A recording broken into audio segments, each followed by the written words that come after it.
il y a des gens qui ont la possibilité de manger avec la louche et que d'autres utilisent la cuillère à café pour manger. C'est comme le problème de l'eau. Il y a des gens qui ont l'eau en abondance et qui en gaspillent, tandis que d'autres, il leur manque une seule goutte.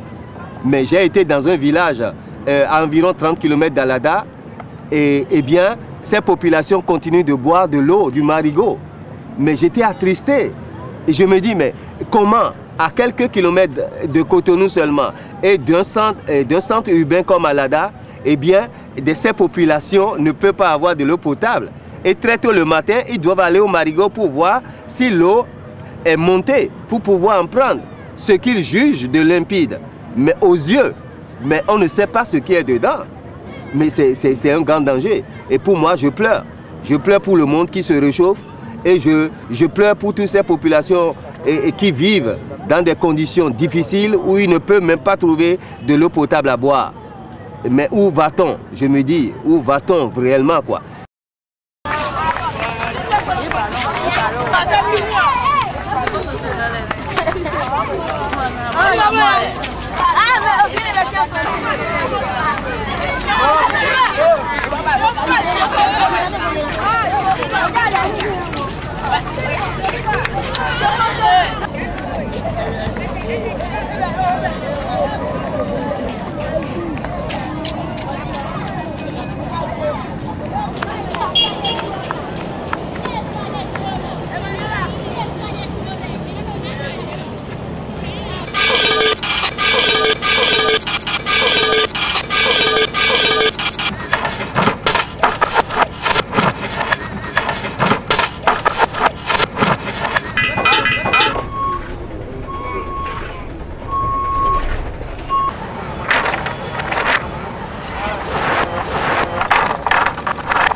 Je te fixe un rencard, tu veux savoir à quel endroit, place le Nine à Akpakpa, tu veux savoir pour y faire quoi, pour y véhiculer un message à travers un brassage d'artistes qui ensemble n'ont qu'une seule vision, l'Afrique. T'as tout compris mon frère, je te parle du festival Rencard pour l'accès à l'eau et l'énergie en Afrique à l'ère du réchauffement climatique. Petits et grands, nous devons lutter pour l'accès à l'eau et l'énergie sur notre continent, Afrique mère. Yeah.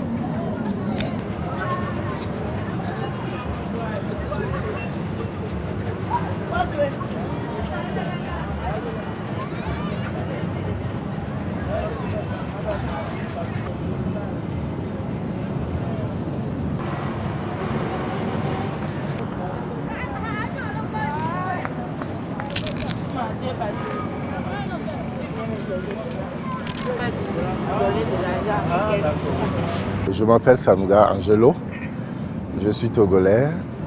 On m'appelle Thierry Gansa, artiste plasticien béninois. Je suis là au Bénin pour un atelier de travail qui s'appelle Rencard. Romuald Menvo-Gezo, je suis artiste plasticien. Moi, c'est M. Kifoli Yushao.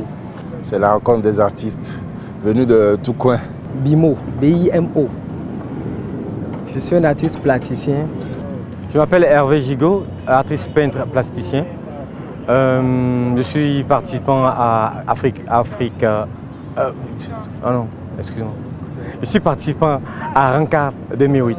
Ici, c'est Dosevi Orini, Koku Dagwe. On vient de travailler sur un thème qui s'appelle l'eau, l'énergie et l'ère de réchauffement climatique.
les artistes sont beaux parce qu'ils sont comme des oiseaux.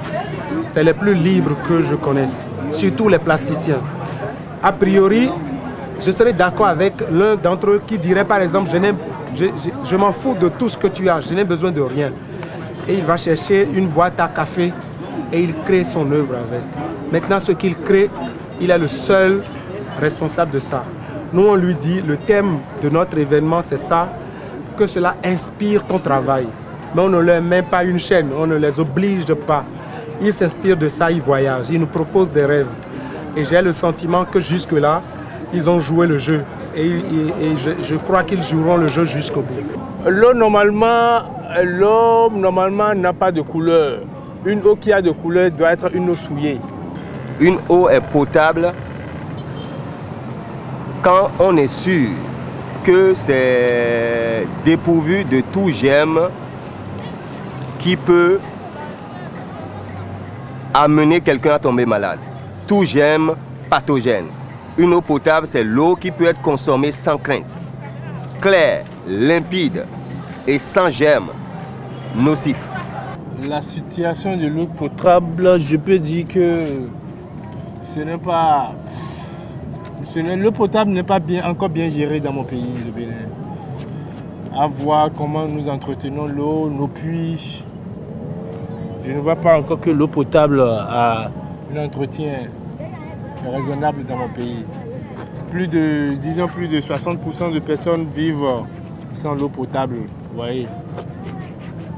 Exactement, si les experts ont été quand même assez unanimes là-dessus, hein, que d'ici 20 ans, il faut quand même qu'une lutte sérieuse soit menée contre l'érosion côtière. Au-delà même d'Akpakpa, toute la ville de Cotonou peut disparaître si le problème de l'érosion côtière n'est pas résolu. Et quand on parle de changement climatique, il n'y a pas que l'érosion côtière. Bon, en Afrique, il n'y a pas d'hiver, mais il y a d'autres problèmes tels que la pollution à Cotonou. Et quand on voit les grands problèmes d'un pays comme le Bénin en matière d'environnement, l'érosion côtière et la pollution, on a le sentiment que les gouvernants pensent que bon, les choses vont se résoudre d'elles-mêmes. Hein. Est-ce que tu as comme l'impression que c'est reçu par ces publics jeunes et choses-là qui viennent regarder tes œuvres? Ce qui est intéressant, c'est qu'ils sont curieux. Ils arrivent, il y a un tableau, par exemple, il y a le soleil. En 3/4 du tableau, c'est un soleil. Ils arrivent, ils disent, ah, c'est le soleil. Et je regarde, je dis, mais le soleil, c'est tout. Ils disent, oui, mais il y a de l'eau en bas et puis il y a le poisson. Et dit, tu ne remarques pas que le soleil est trop grand? Il dit, oui, c'est trop grand. Et puis il y a un peu d'eau seulement. Il dit, voilà, c'est pour toucher du doigt que de plus en plus il va faire chaud. De plus en plus le soleil va s'imposer. Et il n'y aura pas beaucoup d'eau, il n'y aura pas assez d'eau. Il coupe le courant au moins 10 fois par jour. C'est pas comme certains pays où on avertit à la radio, à tout le monde qu'on coupe. Il coupe quand il veut, il amène quand il veut. Mais ça ne veut pas dire qu'à la fin de mois, la facture ne va pas venir. La facture vient toujours à fond la caisse.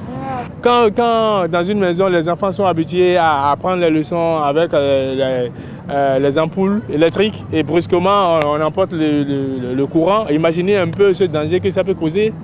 Vous voyez un peu. Et le danger que ces coupures causent sur nos appareils. Moi j'ai perdu par exemple mon frigo le mois passé avec ces délaissages. Un charognard passe et laisse tomber une grosse merde bien chaude. Pardon pour le vocabulaire. Chacun a sa façon de crier son ras-le-bol.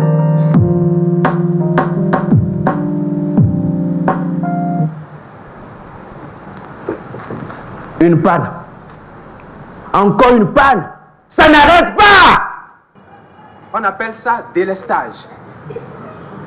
Lors des pannes, ils mettent toujours indépendante de notre volonté et blabla. Là, rien. Ils s'en fichent. Rien à foutre.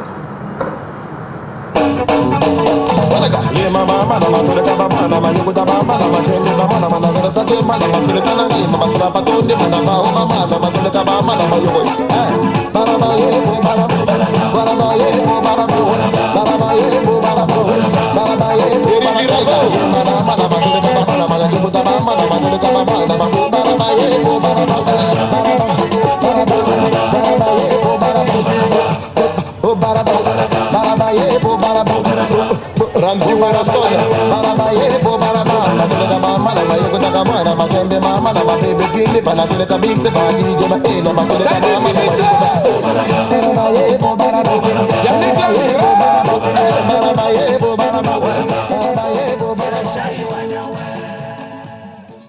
Ces multiples couleurs du tableau. Là, vous voyez le soleil naturel qui tout à l'heure sera dégradé par les gaz que nous déployons, que nous faisons un peu partout, en Afrique, en Asie, en Europe, disons dans les 5 continents, Océanie, dans les 5 continents.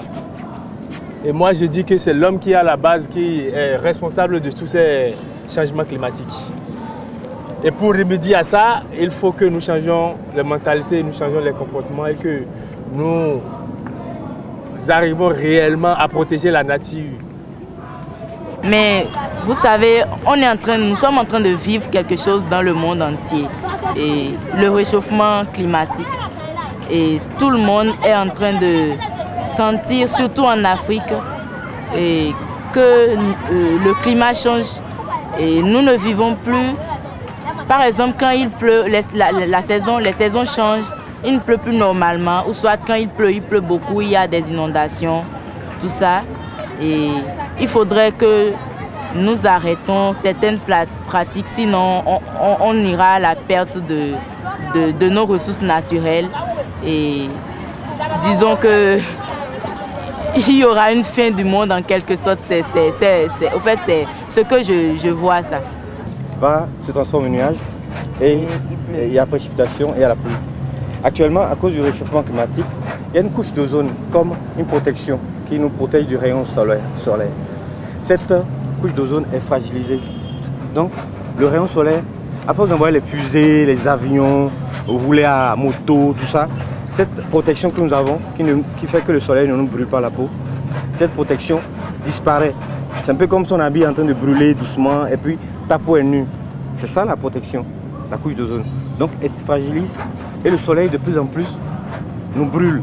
Nos grands-parents avant, ils pouvaient te dire, demain soir à 16 h, il y aura pluie. Tu sais ça, non? Oui. Aujourd'hui, il ne peut plus. Parce qu'il pleut comme il veut. Il peut pleuvoir ici, il ne pleuvra pas juste à 100 mètres d'ici. Il pleuvra peut-être, c'est la saison pluvieuse, mais il va pleuvoir à la saison sèche. Tu vois, c'est ce qui se passe maintenant. Donc les parents ne peuvent plus rien dire.